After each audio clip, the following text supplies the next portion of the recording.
Olá, queridos! Estou aqui em mais uma oportunidade para dar continuidade à série que comecei anteriormente a respeito da exposição no Novo Testamento. São diversos assuntos que nos fazem pensar, refletir e sermos ensinados a respeito da Bíblia Sagrada. Uma vez que falamos a respeito de um tema interessantíssimo, e este tema tem a ver com homicídio não apenas limitado a um homicídio físico, mas também um homicídio que é espiritual, quando nós declaramos e proferimos palavras que provêm de um coração impuro e com intenções malignas a fim de promover a morte moral, física e espiritual de determinada pessoa. E desta feita, nós iremos falar a respeito do que conhecemos como adultério. É isso mesmo. Esse é o assunto que precisamos e necessitamos falar, baseado em Mateus, capítulo de número 5, dos versículos de número 27 a 30. Ouvistes o que foi dito: não cometerás adultério. Eu, porém, vos digo que qualquer que olhar para uma mulher com intenção impura, em seu coração já cometeu adultério com ela. Se o teu olho direito te leva a pecar, arranca-o e lança-o fora de ti. Pois te é mais proveitoso perder um dos teus membros do que todo o teu corpo ser lançado no inferno. E se a tua mão direita te fizer pecar, corta e atira-a para longe de ti. Pois te é melhor que um dos teus membros se perca do que todo o teu corpo seja lançado no inferno. Nós estamos, desta vez, falando a respeito de uma sistematização doutrinária e até mesmo cristológica. O que você quer dizer com isso? Eu quero dizer que Jesus iniciou seu ministério com o propósito de não somente ensinar, mas viver aquilo que ensinava. E ele não somente iniciou seu ministério com o propósito de fazer, mas também de ensinar aquilo que fazia. Nós nos deparamos com o capítulo de número 1. No capítulo de número 1, vemos a genealogia de Jesus. A genealogia em sua delineação humana. E depois vemos a genealogia divina de Jesus. A genealogia humana traça pessoas e detalha pessoas como, por exemplo, Jacó, como, por exemplo, José, como, por exemplo, Isaac, Salomão, Davi e até mesmo Manassés. E o que você tem para refletir a respeito disso? Eu tenho para refletir a respeito deste exato tema é que nós precisamos saber qual é o fundo de pano de uma sistematização doutrinária. Ele não apareceu ensinando do nada. Ele não desceu de paraquedas e começou a ensinar. Ele não fez as coisas de maneira que fosse automática. Não. Ele foi e também esteve sendo um professor de uma vida prática diária, porque, em primeiro lugar, ele foi apontado pela sua genealogia. Em segundo lugar, ele foi também movido e ensinado a respeito de suas profecias. Enquanto ele estava sendo indicado pela humanidade que era necessário nascer, ele não estava apenas sendo indicado, como também estava sendo profetizado. E por conta das tuas profecias, nós somos conhecedores de que os magos, ou melhor dizendo, os astrólogos e também considerados cientistas da época, eram conhecedores de que ele estava para nascer justamente porque era uma necessidade mundial. E não uma necessidade apenas social, e não uma necessidade apenas emocional, era uma necessidade espiritual, era uma necessidade para solucionar um problema eterno. E através das suas combinações e dos seus sonhos, os astrólogos ficam sabendo que Jesus nasceu em Belém. E no capítulo de número 2, Jesus nasce em Belém. E depois de Jesus ter nascido em Belém, os astrólogos ou os magos, como melhor conhecemos, o vêm adorar. E depois que os astrólogos o vêm adorar, Jesus é obviamente ameaçado de morte e os seus pais o levam para o Egito. E ali no Egito provavelmente haviam alguns judeus e durante aquele tempo ele se sustentou com os presentes que ele recebeu dos astrólogos. E além de ter recebido todo o sustento dos astrólogos, ele viveu no Egito e depois foi para a região da Galileia. E na região da Galileia ele ficou na cidade de Nazaré. E na cidade de Nazaré ele foi e também passou por momentos de tamanha dificuldade que os judeus puros os chamavam de impuro, o chamavam de um judeu mestiço, o chamava de um judeu que não era valorizado e também era humilhado pelo povo. E o Guilherme, o que você está querendo me dizer com isto? Eu estou querendo te dizer, eu estou querendo te esclarecer que Jesus passou por todo o processo necessário para que tivesse bagagem, experiência e também tivesse estrutura de ensinar. Ele não está falando apenas daquilo que ele tem de entendimento humano, ele não está falando apenas daquilo que ele pensa, ele não está falando apenas daquilo que ele raciocina, ele não está falando apenas daquilo que ele imagina, ele está falando daquilo que ele vive cotidianamente. Mas vem comigo, no capítulo de número 3, nós vemos Jesus não a menos sendo profetizado, indicado, adorado, como ele foi profetizado pelos profetas, como ele foi indicado em genealogias, como ele foi adorado pelos magos, como ele fugiu de Herodes, como ele foi insultado, como ele foi abusado, como as pessoas humilharam ele durante o tempo de seu preparamento na região da Galileia, isto é, na cidade de Nazaré.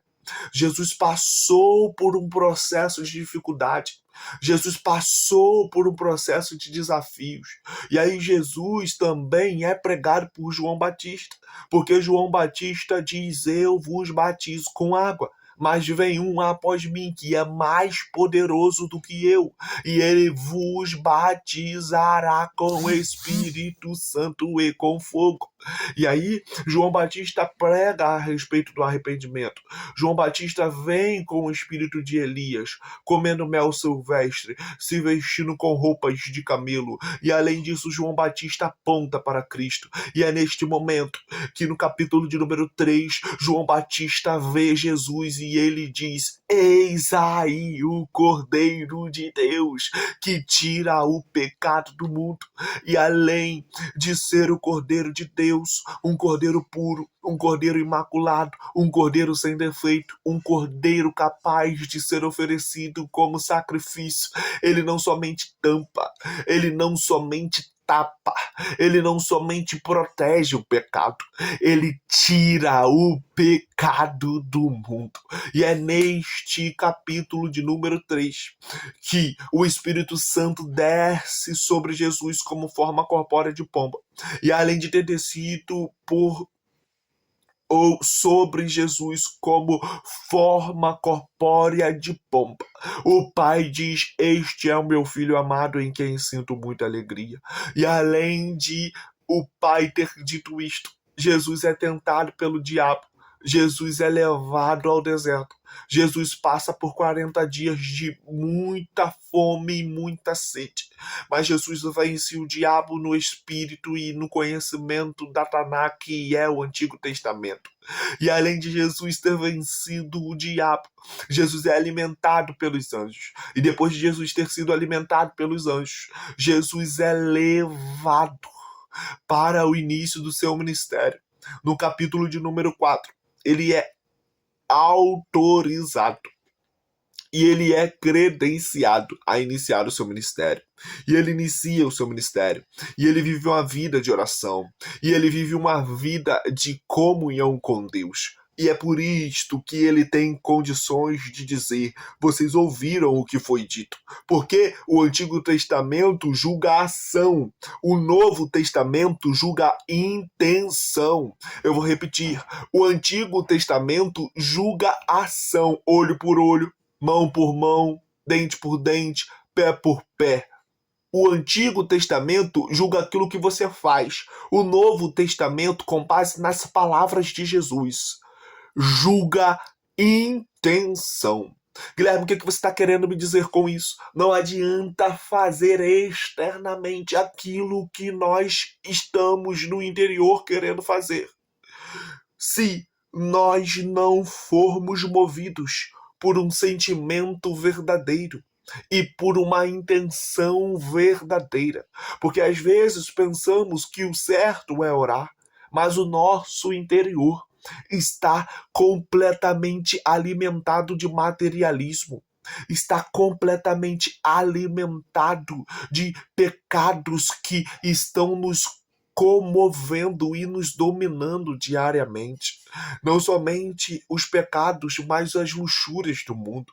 Não somente as luxúrias do mundo, mas as malignidades e também o que chamamos de influências do diabo. E o que Jesus está dizendo aqui é o seguinte: vocês ouviram pelos escribas, vocês ouviram pelos fariseus, vocês ouviram pelos líderes religiosos e mestres da lei, não cometa adultério, porque isto é um pecado que acaba com o matrimônio que é abençoado por Deus. Mas eu estou dizendo para vocês que se vocês olharem para uma mulher com intenção impura em seu coração, já adulterou com ela. Isso não quer dizer que quando você olha para uma mulher e você intenciona ficar com essa mulher, por você ter de fato alimentado dentro do teu interior o que você alimentou, você logo também deve fazer. Não, não, não, não, não, não. Não é isso que Jesus está querendo dizer. O que Jesus está querendo dizer é o seguinte: espiritualmente se tem a mesma medida, mas nas intenções e nas ações não se tem a mesma colheita, porque o pecado consumado, conforme o apóstolo Tiago diz, gera a morte. Um pecado intencionado certamente pode ser trabalhado pelo Espírito Santo e também convencido pelo Espírito Santo, uma vez que o Espírito Santo nos convence do pecado, da justiça e do juízo. E o Espírito Santo pode nos dominar ao ponto de estarmos diariamente vencendo-se através da sua ajuda do poder do pecado. Uma vez que fomos salvos da pena do pecado, estamos sendo salvos do poder do pecado e seremos salvos do corpo do pecado. Então, o que eu estou querendo dizer a respeito disso é que não adianta nós julgarmos os adúlteros que adulteram na ação. Não adianta nós criticarmos as pessoas que estão no campo da ação. Se nós estamos no campo e também no nosso interior, nos comovendo com intenções adúlteras. E aí Jesus diz: se o teu olho direito te fizer pecar, arranca-o e lança-o fora de ti, pois te é mais proveitoso perder um dos teus membros do que entrar com todo o teu corpo no inferno. E se tua mão direita te fizer pecar, corta e atira para longe de ti, pois te é melhor que um dos teus membros se perca do que todo o teu corpo seja lançado no inferno.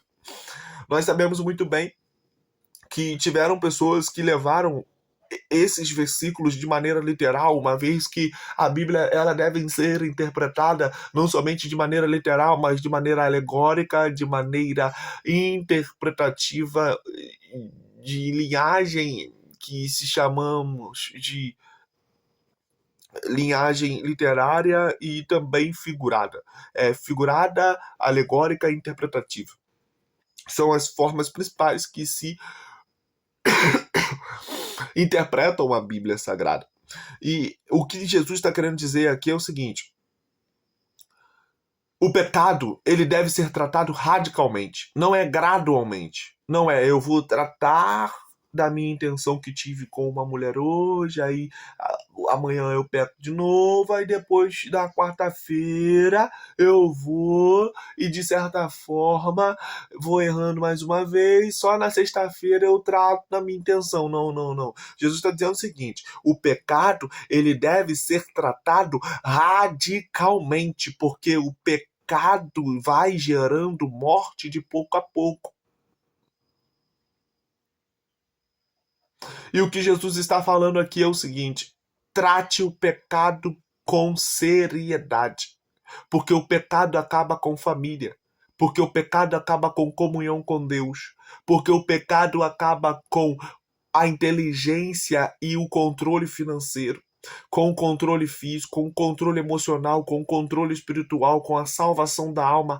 Pecado se corta pela raiz. É isso que Jesus está querendo dizer. Se você está intencionando esse tipo de coisa, vai se render ao Espírito Santo. Se você está intencionando esse tipo de coisa, vai jejuar.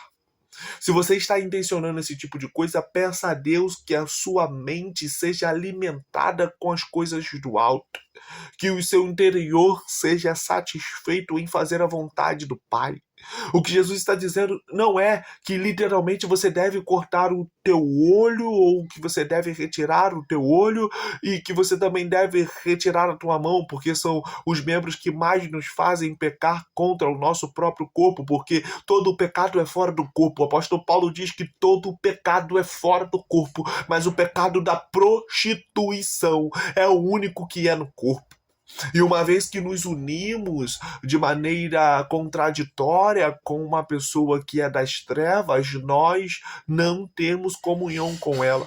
E é por isso que ele diz que nós não devemos nos prender a um jugo desigual, porque não tem combinação, não tem alinhamento, não tem o porquê disso acontecer.